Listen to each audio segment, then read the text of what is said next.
name is Heidi, as you know, and I'm going to talk today about subduing the dis-ease dragon. If you have or know someone with a chronic illness and you're looking for information, if you have a question about something that you're looking for help with, if you want to write it down, and we can collect them, or you could just hold on to it and then talk about it later. It's up to you. Do you want to, anybody want to just hand one in or write it out? Yeah. We'll think about it. Easy. Okay, we'll do that at the end then. Yeah. Well, for me, it all started in 2009. I was sitting in the oncologist's office and I got the paralyzing message: no cure for this type and stage of uterine cancer. I was paralyzed and in shock. I didn't even know what to ask. I was terrified. It was already end stage with the most aggressive cells. What do you do? Does this sound familiar to anybody? Having some terrible diagnosis like this? Any cancer diagnosis is a little upsetting. They are upsetting. I know my daughter got up and left the room when they told me I had to have a mastectomy. Ugh. She just couldn't sit there any longer. So, It's very difficult to deal with. yeah, Yeah. it is. Shock. It was a shock. It was a shock. Yes. And I'm a mother. What's going to happen to my kids? The doctors didn't have much to offer. And so I began my 2-year journey through 42 days of chemotherapy treatments and 3 major surgeries. But the cancer kept coming back. It was relentless. After my 3rd major surgery, guess what news I got? Get your affairs in order. Like my life was over. And yet, I'm here today. What's different about what happened with me and what I did compared to other people? Now, I'm not saying that I know all the answers, but I did things that made a huge difference. I now call those things I did the ABCs of healing. I changed my attitudes, my behaviors, and made major life choices. This healed my heart and my mind,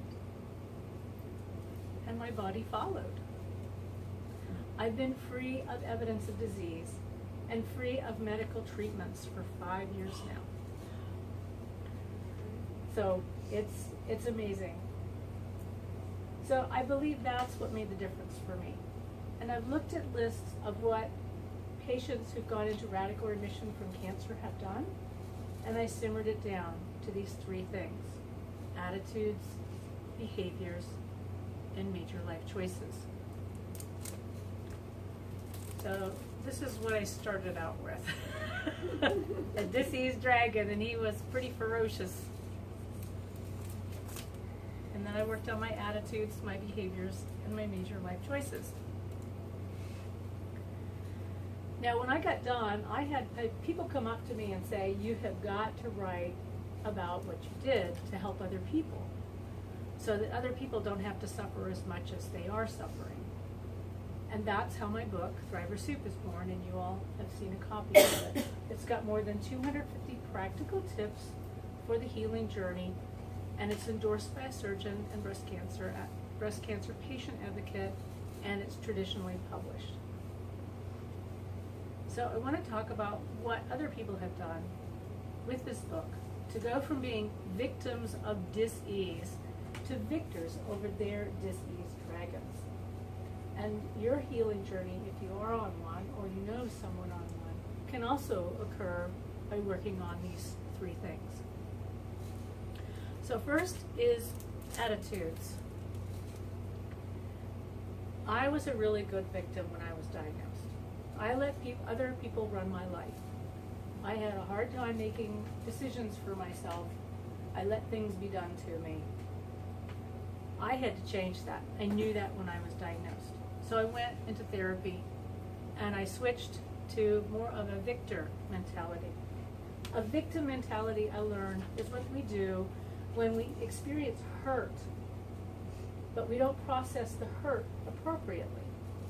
And I talk in my book, Thriver Soup, about how to process hurt so that we can lift up into a texture of more gratitude and joy and love. And that's where the victor comes from. That's where you make your own decisions and you run your own life and you don't let people tell you what to do most of the time. Another attitude is moving from worry to surrender. Worry is what happens when we're afraid and we don't process the emotion of fear in our bodies. We start thinking about what we're afraid of, and it just keeps going and going and going. If we can process worry and fear appropriately, we can move into surrender, which is when we have the same problem, we do what we can about it, but we let go of attachment to the results. That's a key thing.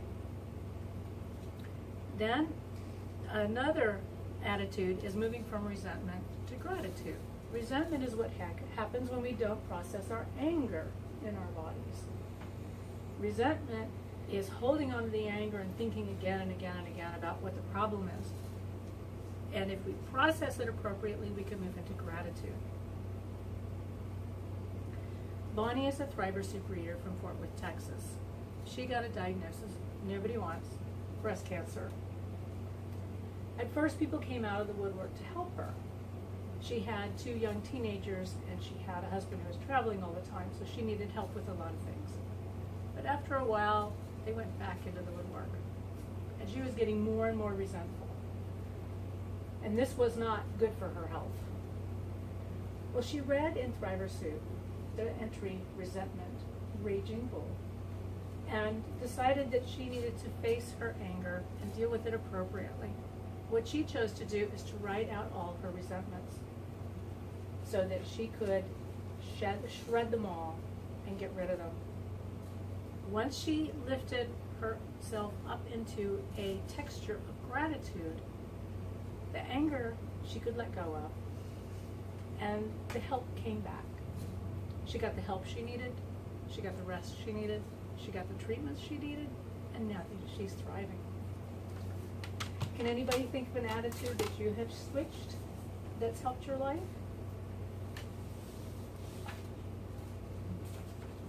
I write in a gratitude journal every day, That's several beautiful. times. That's beautiful. And I think it when I walk. It changes everything. It doesn't does. Yep. It And does. your body probably really likes that. I think so. It's good for your health.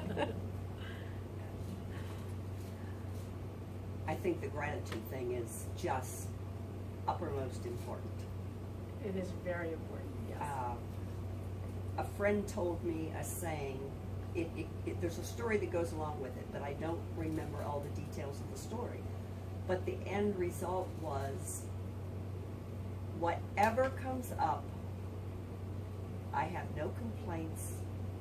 Thank you, I am grateful. Because this is acceptance right now of That is. whatever is. Surrender. You have to surrender before you can move forward. I mean, that's just my thinking. And I say that frequently, and sometimes it's hard to mean it, but I practice it. Thank you, I am grateful, I have no complaints. And that helps you to move into an attitude of gratitude.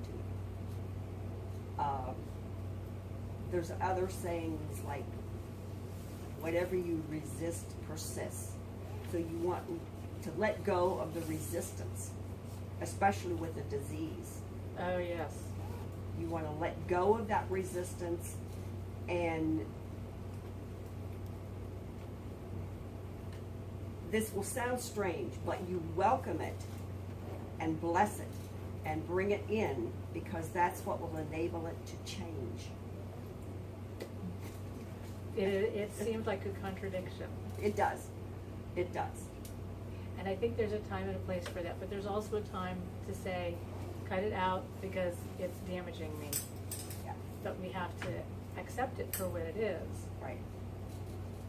And that's kind of the surrender. We let go of the outcome, Mhm. but we do everything we can to help ourselves. Exactly. Thanks, Kay. And to add to that is that, you know, the saying what you resist persists, but that doesn't give you a solution of what to do after that. So I always added, but when you surrender, you engender. I like that. That's great. I like that. Anybody else? Okay, once we work on our attitudes, we can move into reconstructing our behaviors. One important behavior change if you have a chronic dis-ease is diet. Now, what I learned when I was diagnosed was if you have an albumin level of 2.5 or below, your prognosis is going to be poor. Doesn't matter what stage, doesn't matter what type of cancer. Albumin is an indicator of nutritional status that you can get a blood test to find out. If your albumin level is above 3.5, you're going to have a better prognosis than most people with that type of stage of cancer that have a lower albumin level. When I was diagnosed, my albumin level was already 4.2. Here I was with highly aggressive end-stage cancer. I knew diet wasn't going to save my life, but it was going to make my experience much easier. I was told that I would lose my hair within 21 days. I lost my hair in 21 months.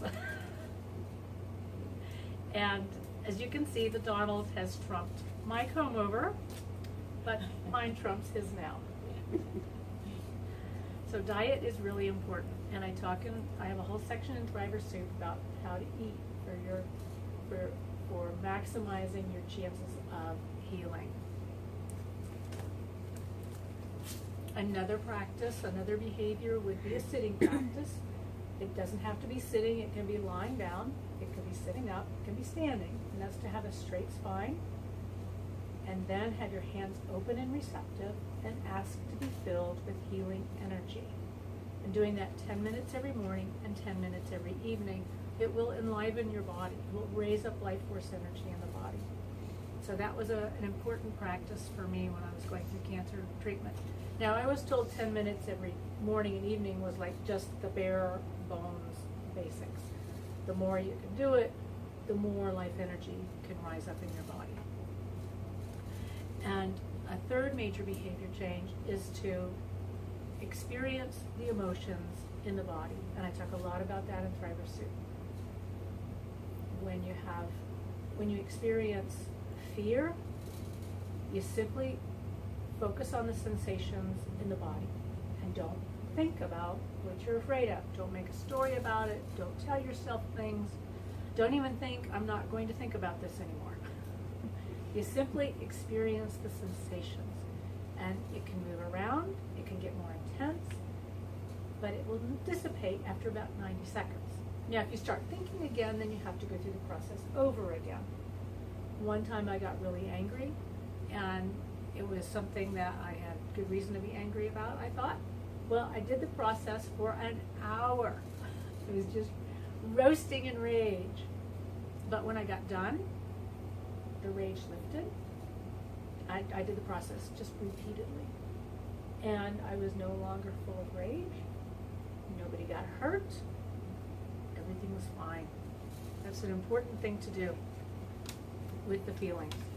And I want to read to you what one woman experienced after she read Thriver Soup and put this into practice. Her name is Grace.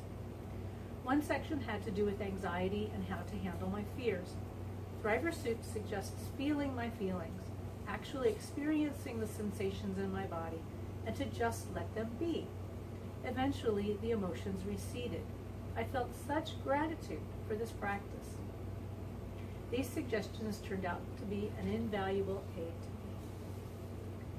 Does anybody have any behaviors that they have changed that have helped them to become healthier? I know some of you exercise.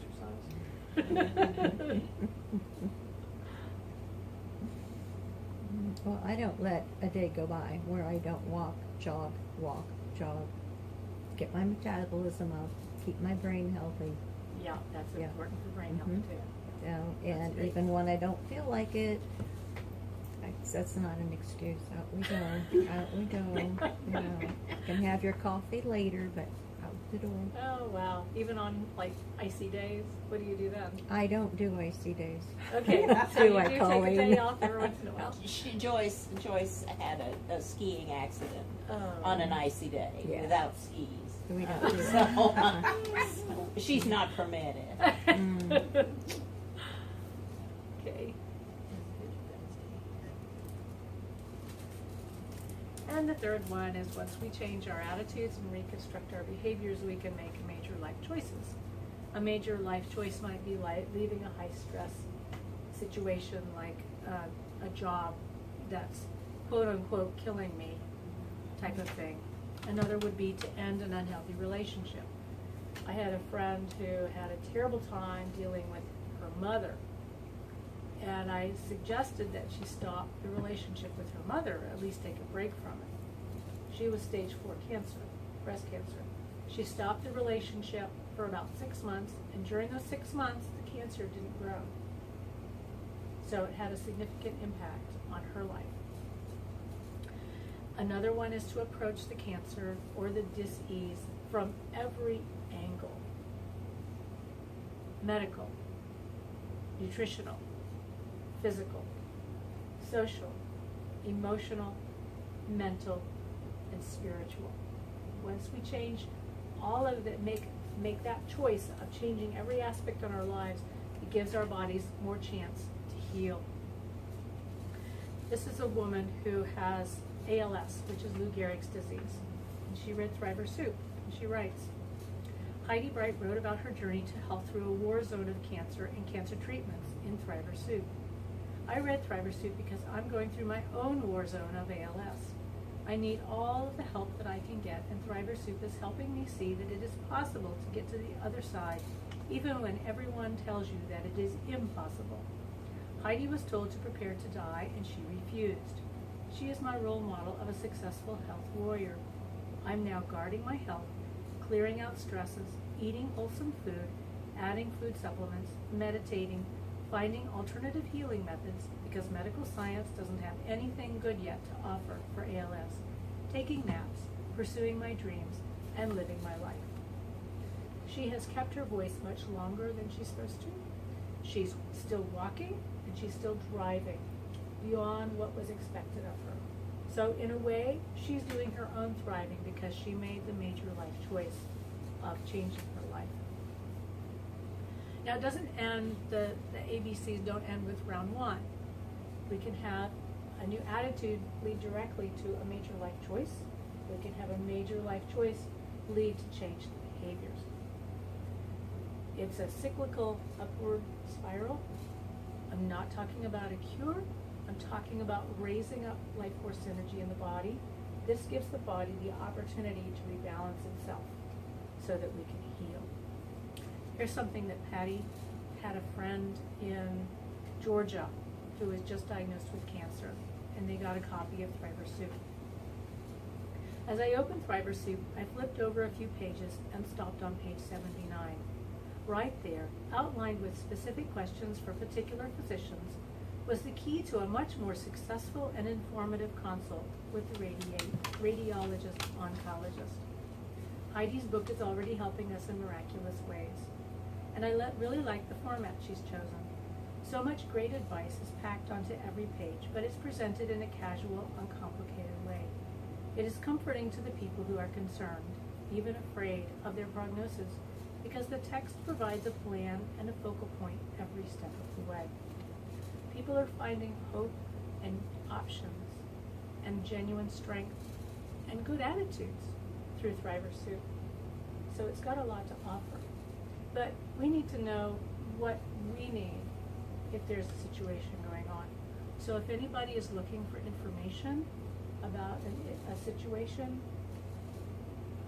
do you have a question? I might have an answer.